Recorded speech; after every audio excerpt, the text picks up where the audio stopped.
বাংলাদেশ সেনাবাহিনী আমাদের একটি গর্ব। আজকে বাংলাদেশ সেনাবাহিনীকে নিয়ে কিছু ভালো দিক, কিছু মন্দ দিক আপনাদের মাঝে তুলে ধরব। তাই ভিডিওটি সবাই শেষ পর্যন্ত দেখতে থাকুন। আর যারা চ্যানেলটিকে এখনও সাবস্ক্রাইব করেন নাই, সবাই সাবস্ক্রাইব করে পাশে থাকুন এবং কি ভিডিওটা শেষ পর্যন্ত দেখতে থাকুন।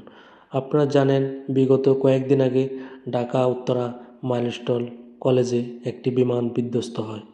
সেখানে উদ্ধার কাজে নিয়োজিত ছিল বাংলাদেশ সেনাবাহিনী, পুলিশ, ফায়ার সার্ভিস এবং কি এখানে স্বেচ্ছাসেবক দল এবং কি বিভিন্ন সংস্থার লোকজন ছিল এখানে উদ্ধার কাজে। কিন্তু বাংলাদেশ সেনাবাহিনী আপনারা দেখেছেন, সেখানে উদ্ধার কাজ করতে গিয়ে কিছু স্টুডেন্টের উপরে হাত তোলে। আসলে এটা বাংলাদেশ সেনাবাহিনীর কোনো দোষ ছিল না। পরিস্থিতি নিয়ন্ত্রণের কাজে এবং কি লোকজনের যে ট্রাফিক ছিল সেগুলা এখানে কমানোর জন্যই হয়তোবা বাংলাদেশ সেনাবাহিনী কিছু মানুষের শরীরের উপরে হাত তুলেছে। কিন্তু তারা কখনো ইচ্ছে করে একজন মানুষকে ক্ষতি করে না। তারা যতটুকু চেষ্টা করে একজন মানুষের উপকারের জন্য। আপনি দেখেছেন, বিমান বিধ্বস্ত হওয়ার পরে এখানে অনেক আমাদের মা বোন এবং কি সন্তানের মতো আপনাদের ভাই বোন অনেকেই বিধ্বস্ত হয়ে অর্ধেক শরীরের অর্ধেক অংশ চলে গেছে। সেনাবাহিনী নিজের পোশাক খুলে সেই তাদেরকে ডেকে দিয়েছে। আপনারা আরেকটি দেখেছেন, বাংলাদেশ সেনাবাহিনী আপনার ভ্যান গাড়িতে করে একটা মহিলাকে নিয়ে যাচ্ছে। মহিলাটার পুরো শরীরের আধা অংশই কিন্তু আপনার জ্বলে গেছে, কিন্তু বাংলাদেশ সেনাবাহিনী তার পোশাক দিয়ে, ইউনিফর্ম দিয়ে ওই মহিলাকে ডেকে নিয়ে ভ্যান গাড়ি করে হসপিটালে নিয়ে যায়। সেটা আপনারা দেখেছেন।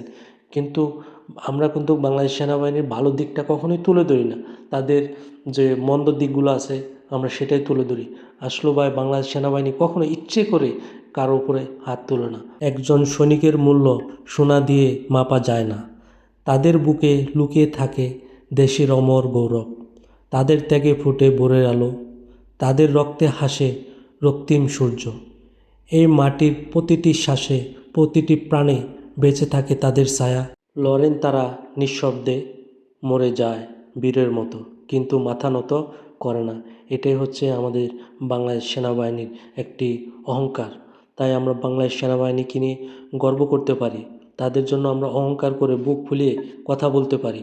কিন্তু বাংলাদেশ সেনাবাহিনী আপনারা দেখেছেন, ঢাকা উত্তরা যেই বিমানটি বিধ্বস্ত হওয়ার পরে বাংলাদেশ সেনাবাহিনী কতটুকু পরিশ্রম করেছেন। সেখানে অনেক সেনাবাহিনী আপনার আহত হয়ে হসপিটালে ভর্তি হয়েছে। সেটা আপনারা নিজ চোখে এই ভিডিও ফুটেজে দেখেছেন। কিন্তু তারপরও আজকে দিন শেষে সেই সেনাবাহিনীকে নিয়ে আমরা অপবাদ, মিটিং, মিছিল করে যাচ্ছি কেন? বাংলাদেশ সেনাবাহিনী আমাদের একটি গর্ব। আমরা যেভাবে আমার দেশটিকে ভালোবাসি, আমাদের প্রত্যেকটা মানুষকে বাংলাদেশ সেনাবাহিনীকে ভালোবাসার অধিকার আছে।